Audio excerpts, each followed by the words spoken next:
Ten Hag is about to sign his new contract at Manchester United. Greenwood and Sancho exits near closer, and Rashford and McTominay apparently have been put up for sale. These are some of the stories we will be discussing on this morning's live show. But before we get into that, please do me one small favour. Smash a like on today's video. Let's try and see 200 likes on this morning's show. And if this is your first time watching, please do subscribe to the channel as well. I'll be live throughout the whole of the transfer window. I usually do a video in the morning at 11 a.m.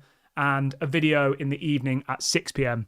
And if anything breaks during the day, I usually go live as well. So if you want to keep on top of all of the latest Manchester United transfer news, talk, all the rest of it, make sure you subscribe. Make sure you get involved here on Daily Red Devil. Right, what should we start with this morning then? Should we talk a little bit about Erik ten Hag quickly? Okay, why not? So Fabrizio Romano has come out this morning saying that Erik ten Hag is now 90% sure that he will be signing a new contract. This has been reported by, obviously, one of my favourite journalists, Fabrizio. I think he's probably one of the more reliable journalists at the moment, alongside David Ornstein from The Athletic. But yeah, for me, this is the correct decision. I don't have any arguments with it. I think, obviously, last season was terrible, but we still beat the best team in the world, Man City, beat the best manager in the world, Pep Guardiola, and won our second major trophy in 2 years, which, even if you're Erik ten Hag out, you can't argue that that is, an achievement. I know 8th place isn't good enough, and everyone's going to be really, really looking at Erik ten Hag this season, but I think giving him a new contract is fair. I think it shows that they're backing him. It shows that they trust him. And it shows to these players that the manager's here to stay. And if you don't work hard enough, or if you haven't worked hard enough to this point, you'll be gone. And we'll talk about that in a minute, because apparently they've put quite a few players up for sale. Now, that was the one thing that I kept coming back to with sacking the manager.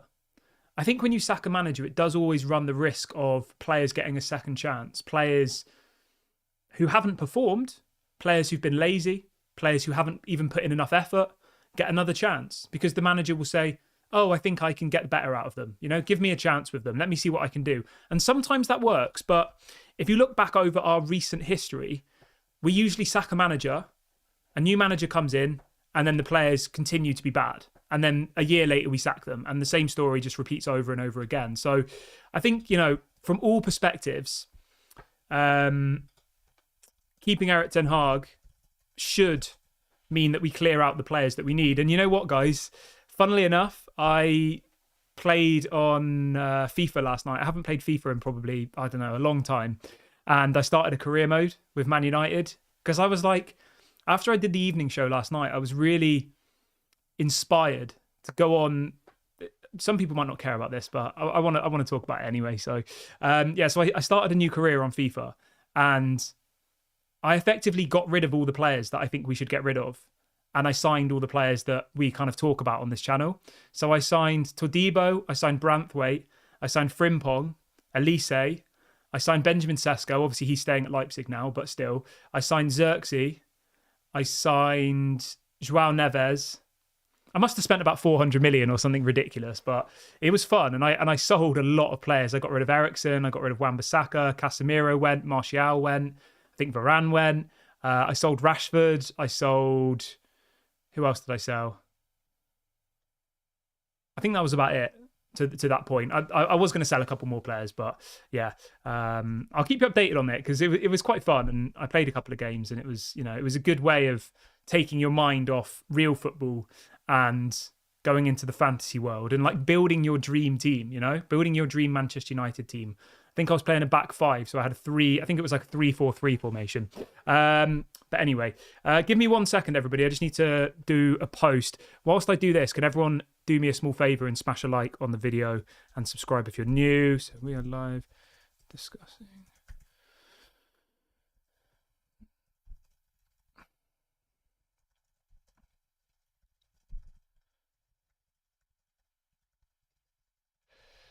Okay, cool. Right. Let's crack on with all of these different bits of news that we have this morning. So I want to jump straight into this one. So this is breaking news coming out from Florian Pletterberg, very reliable journalist in Germany, very close to Bayern Munich. reports for Sky Sports and a couple of other places. And he is reporting this morning that Manchester United are closely monitoring the situation of Matthijs de Ligt. It says Erik ten Hag is a big fan of de Ligt, who will be allowed to leave Bayern Munich this summer. I like de Ligt. I think he's a really good player. But the issue I have with de Ligt is his wages. He's on 300 grand a week at Bayern Munich. That's ridiculous. We've just got rid of Varane, who was on ridiculous wages. For us to then go and sign another player who is on crazy money at Bayern, he's not going to come to Manchester United and earn less than what he's earning at Bayern Munich. Why would he do that? He's on I'm just having a look. He's on 307,000 euros a week. I mean, that's mental. He is only 24, so obviously you'd imagine. I don't know what his injury record's like. Let's have a look at his injuries quickly. I do like him though. He's a good player, but I just don't think for the amount of money it would cost, it's worth it. I'm having a look. I mean, he got pretty. So in 23-24 season, he missed 2 games with an injury, then another 6 games, then another 9 games, and then 3 games. So across a season, he missed 12, 18. He missed 20 games through injury last season, and he's 24. A lot of it seems to be an issue with his knee ligament tear. I wouldn't go for de Ligt. I think he's going to cost you 50, 60 million pounds, and to give him £300,000 a week, I just think it's ridiculous. I think it's crazy money. But yeah, let me know what you guys think. Would you like to see de Ligt? Somebody says he's the Dutch Maguire. If he was good, Bayern would keep him. That's a fair point. I mean, Bayern Munich signed Kim Min-jae last summer. That was who we wanted. So effectively, they've got the person we wanted, and we're now going to sell the player they don't. We're now going to sign the player they don't want. So yeah, I think de Ligt's a good player, but it's a pass from me. Just because of all of the bits, the finances, how much money it's going to cost in wages, probably a ridiculous signing on fee. Somebody says de Ligt because it was Erik ten Hag's. Blah blah blah. Somebody says we're being linked to de Ligt because he played for Erik ten Hag. We've been linked to de Ligt for a very, very long time. Romano says, does Erik ten Hag still have transfer power? He does at the moment, mate. Until he signs this new contract, apparently it will be once this new contract is signed that his role will change. And at the moment, he has the same contract that the Glazers gave him, which said that he would have a veto on transfers. So at the point of recording this video, Erik ten Hag still has the veto on transfers. If he signs a new contract with Ineos, then it's believed that he will lose that veto. He'll still have a say, but he won't have the final say. But yeah, apparently Erik ten Hag is at the moment trying to put his own input into the transfers, which is good, I want Erik ten Hag to have an input, but I don't want him to be the scout and the person signing them. He can say, oh, I like Xerxes. Great. Who else is there? Okay, there's Xerxes, there's Jonathan David, there's, Gonzalo Ramos, there's... etc., etc. But it's good to get lots of different inputs, but it shouldn't be Erik ten Hag who makes the final decision, in my opinion, because I think, most managers in world football aren't responsible for scouting and signing the players. That's, left to the directors of football. It's left to the CEOs. It's left to the scouts, not a manager. The manager's job is to coach the team, usually. But yeah, there's a little bit of a news that came in with around why they didn't go for some of the other managers. And it says, despite discussions amongst Manchester United's hierarchy, at no stage did a standout candidate emerge. It says, on Poch, the prospect of negotiating an agreement with Chelsea over compensation complicated the matters. So the thing that we really, really need to focus on here is that Ineos treated this whole process as if they were hiring a new manager. And Erik ten Hag effectively went in for an interview again. He was sat down and they spoke about what the plan would be, what the project would be, what responsibility you'd want, blah, blah, blah. And they did that with multiple different managers. And the verdict was that Erik ten Hag was the best person to take things forward. So it was almost like he had to apply for the job again, which I don't really have a problem with. I think when you look at it like that, I think it shows that they are actually running things properly. Whereas wanting to sack Erik ten Hag, but not being able to find anyone else, that's kind of a different story. And I think that's the narrative that some media is going to go out with, that they were desperate to sack him, they still want to sack him, and that they, they couldn't get Gareth Southgate, or they couldn't get De Zerbi, or they couldn't get Poch. If Manchester United wanted one of these managers and they spoke to them and they convinced them that they were going to be better than Ten Hag, Manchester United would have got them. They would have been able to get them. They would have been able to say to Gareth Southgate, you can come and join Manchester United when the Euros finishes in 3 weeks. Like, that could have happened, you know? So I think we've got to be very, very careful of the news that gets kind of spun out there in the media, because it's very much going to be Erik ten Hag isn't good enough, Erik ten Hag should be sacked, blah, blah, blah. Malp says, what do you think of Maximilian Beier? I'm going to be completely honest with you, mate. I don't know that much about him. You know, I'm not going to sit here and lie to you. I'm not going to say that I've watched him very much. He was somebody I was going to talk about on this morning's show, because apparently Manchester United have made a move for 21-year-old German striker Maximilian Beier. Plays his football for Hoffenheim, which is obviously in the Bundesliga. Available for around £30 million. He has scored 16 goals in the Bundesliga and 3 assists. So averaging a goal or an assist every other game, which is pretty good, I think. I think he's just been called up to the German national team. Can play as a right winger, a left winger, and he can play as a striker. I've watched a couple of clips of him, and I think he looks good. I think he has a high potential. I think he has a high ceiling. Would I like to sign him? Yeah, I would. I think he's a good option. I think if we don't go for Xerxes, we should be looking at him, definitely, because Benjamin Sesko's not coming. We can't afford people like Osimhen because they're just ridiculous money. So, in short, I think Maximilian Beier, if I've said his name right, would be a really, really interesting option. I think we need to focus on young, hungry players. And Maximilian Beier will be a young, hungry player. I think he'd be perfect for the team. I need to see more of him in actual, real games. I've only seen clips of him.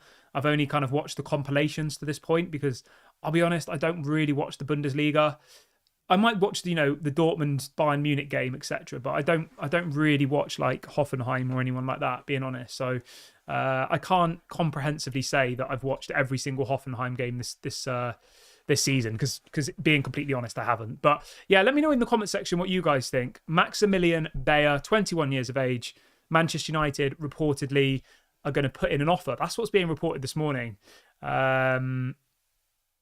Yeah, I mean, he's on really low wages as well, which I think's a good thing. And the headline this morning is that Manchester United have made an official approach to sign £27 million Germany star Maximilian Beier ahead of the Euros. Apparently Liverpool are interested as well. So yeah, there's lots and lots of teams that want this guy. Do I think he'll come to Manchester United? I don't know. I honestly don't know. I think Ineos have kept their cards close to their chest at the moment. I think it's pretty difficult to predict who we're going to sign, because we're linked to so many players, as we always are. And I think this summer there will be quite a few surprising signings. I think there'll be quite a few cheaper signings. And I think Maximilian Beier is definitely a cheap signing, and he's an interesting signing. So for me, it's a yes. I would sign him. Everyone who's just joined the video, could you do me a small favour and smash a like? We've got over 200 of you watching. I've set a like target of 200 likes for today's show. So please go and smash a like if you haven't already. And please do subscribe to the channel if you are new. I'm live at 11 a.m. and 6 p.m. and I do go live if anything breaks. So please do subscribe. We're very, very close to 28,300. I think we're only a couple away now. So please go and subscribe. I've got a pair of scissors in my hand. I don't know why, but yeah, please hit the like, subscribe as well.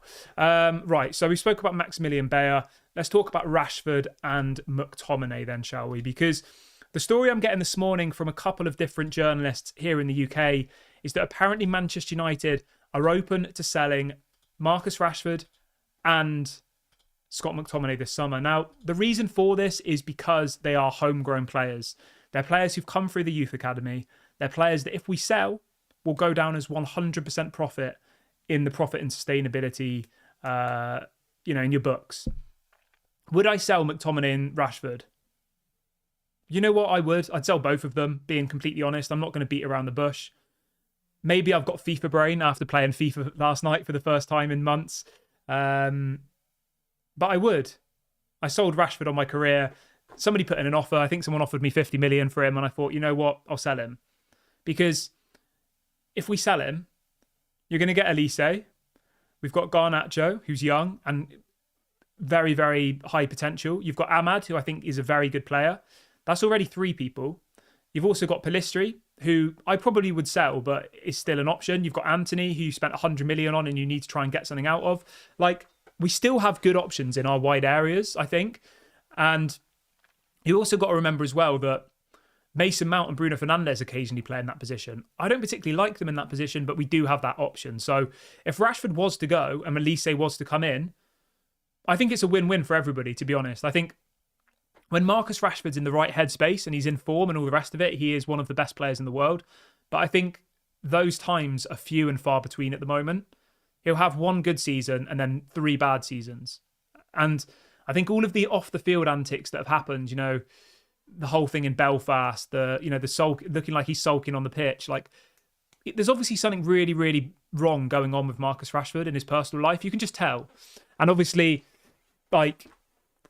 you have to feel sympathy for him for that, because no matter how much money people earn, you know, you say, oh, he plays for Man United, why is he unhappy, whatever.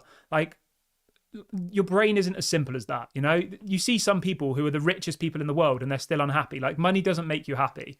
And I think looking at Marcus Rashford, he just looks unhappy. And that's now affecting his football. It's affecting his relationship with the fans. And I think, honestly, the best thing for everybody, and this isn't me sat here saying, Marcus Rashford's rubbish, get him out, he's a disgrace. Like, I'm not even saying that. I'm saying that I think the best thing for everybody, for Marcus Rashford, for his own personal well-being, would be for him to go somewhere else, have a fresh start in a new city, to kind of prove himself again. Because I think he's just gone a bit stagnant at the moment. And I think he's obviously got a lot of off-the-field stuff happening with him, you know? I saw a story last night on the Mirror. Marcus Rashford at restaurant in Ibiza spends £10,000 on food and alcohol. It's like, how is that even a story? I'm sorry. The story should be professional sport athlete on holiday spending money he's earned. Like, how is that a story? But because he's at Manchester United and because there's this whole agenda around him that he's lazy, he doesn't give 100%. He goes out drinking before training in the case of that Belfast thing and misses training. Like, the media are out for him now. And I think he does need to move on. I think he needs to go somewhere else. Let's do a poll, actually. Big ups to Fred, who's just gifted 5 memberships to the Daily Red Devil Members Club. Absolute legend. If you have just been given a poll, if you've just been given a membership, make sure you say thank you to Fred. I'm going to set up a poll, and the question's going to be this. What is the question? Would you sell... Yeah, I mean, the poll's already there. Would you sell Rashford and McTominay? 84% of you say yes. 16% of you say no. Let me know in the comment section. Somebody says, but you wouldn't sell Maguire. Mate, I would definitely sell Maguire. I'd sell Maguire. I'd sell Lindelof. I'd sell Wan-Bissaka. I'd sell McTominay. I'd sell Donny. I'd sell Sancho. I'd sell Hannibal. I'd sell Pellistri. I'd sell probably Luke Shaw, to be honest with you. Like, if I was the director of football, which obviously I'm not, I'm just a normal person sat behind a webcam. But if I was the director of football of Man United, I would have the biggest clear out in our club's history. I wouldn't be scared. I would rustle so many feathers. You know, I'd get rid of all of these top players. I would probably genuinely only keep Martinez, Onana, Dalot, Højlund, Garnacho, Bruno, maybe, Mainu, and Ahmad. That would probably be it. I'd get rid of the rest of them, genuinely. People like Willy Campoala don't really count. Like, they need to go out on loan. Like, you can't really be saying, oh, sell Willy Campoala, get him out of my... Like, Willy Campoala is only in his first season. He's not really in the category of, like, should you sell or keep. Willy Campoala needs a loan. Dan Gore needs a loan. Pellistri probably needs a loan if we're going to keep him. Ahmad might need another loan. Like, yeah. Leader says Arsenal would buy Rashford. Yeah, apparently Arteta's been speaking to Rashford, apparently. And it'll be interesting to see what happens, you know? It'll be interesting to see whether Rashford goes. The same with McTominay. I don't know. In all fairness to McTominay, right? He gives 150% every single game. I don't doubt his work rate. I don't doubt his love for the club and all the rest of it, because he does always give 150%. I just don't think Scott McTominay is a very good footballer, being honest. Obviously, he's better than I am. Obviously, he's better than any of you are. But for what we need, I don't think Scott McTominay is a particularly good footballer. you know? Like, we need a CDM, and Scott McTominay isn't that. He plays as a CDM, but he's more attacking. He's quite good in the attacking areas, you know? If you had him as like a second striker, I think he'd be quite decent as like a backup striker, an impact sub to come on in the 70th minute and get you a goal. I think he would do that, but McTominay starting games in the midfield for Man United is effectively like you playing with 10 players. And that's not me being horrible. That's me saying that he's a good footballer, but he's not good in the position that he plays in. Does that make sense? Like, yeah. And I always remember with McTominay that, like, for his whole youth career, McTominay was a striker. And it was only when Jose Mourinho came to Manchester United that he gave him his debut, that he played him as a CDM. He was always an attacking player, McTominay. He was never a CDM. And you can see that. He just isn't. Malk says Joao Neves is the guy, but I can't see us getting him. Mate, Joao Neves would be an incredible signing. Absolutely incredible. Kerwin says, I don't think we'll get rid of McTominay since Casemiro and Eriksen will be leaving. That's a fair point, mate, but yeah, McTominay's got 1 year left of his contract, which is the only thing that we need to consider here, you know? We either give him a new contract, which I think would be the wrong decision, or you cash in on him. Those are the two options. There isn't a middle ground. Either you give him the contract, which would be, 3-4 more years of McTominay, or you sell him now, you probably get 30 million for him, and you then go and reinvest that money in a younger player who actually is the correct player for that position. A Yusuf Fofana. Maybe you go and buy Amrabat. Maybe you put it towards a Joao Neves deal. Maybe you buy Paulinho. I don't know. You buy a specialist CDM. McTominay isn't a specialist CDM. McTominay is a versatile player who, being honest, isn't particularly specialist at any particular position. I think that's a fair evaluation of him, isn't it? He's quite good going forward. He works hard. He's athletic. And I think that's probably about it, really. And I think most fans would agree with that, you know? But obviously, you can't doubt his work rate. He does give 150%. Amnat says, Kieran, do you really think we'll be able to bring in 5 to 6 first-team players if we only have a £50 million budget? I think we'll sell a lot of players, mate. So let's talk about Greenwood and Sancho. Both of those are going to be going. Both Greenwood and Sancho will be gone. Apparently, Man United want about 40, 50 million for both of them. So minimum, that's 80 to 100 million there for those two. Yeah? Casemiro, you'll probably get about 34. Lindelof, 10. Wan-Bissaka, 20. Like, if Ineos are going to be a competent football club, owners, which was what they've told us they will be, we should be able to raise around 200 million in sales this summer. Easy. You should be able to raise 130 from 3 players. Casemiro, Sancho, Greenwood. So, yeah, I think this whole £50 million budget thing, I think is rubbish. I think it's Ineos putting out stories to try and strengthen our bargaining position. You know, if the story was that Man United were going to spend 500 million, every club would be asking for top dollar, wouldn't they? Whereas if the narrative is that we don't have money, we need to sell to buy, it puts us in a little bit of a better position when we go into negotiations. So I think this is all just spin from the media. And yeah, I wouldn't take it too literally at this point, to be honest. What else we got? Romano says, who has put in bids for Sancho? At the moment, it's Dortmund who are mainly leading the race for Sancho. But apparently there are other clubs who are interested in him. I have this funny feeling that Tottenham are going to go for Sancho. I know they were interested in him last summer. I don't know why. I just have this gut feeling that that they'll go for him. But that's just my opinion. You know, I haven't been told that by anybody. And yeah. Quickly on Erik ten Hag. Just to give you a heads up, apparently the contract will be until 2027. So, what's that? 3 years? Yeah, 3-year contract, including the 1 year he's already got left. So, yeah, we'll wait and see when that is announced, but it should be quite soon. Yeah, I'm going to wrap the video up here, guys. I've gone through everything I had planned for the show this morning. If you have enjoyed today's video, please do leave a like on your way out. Please do subscribe to the channel if you're new.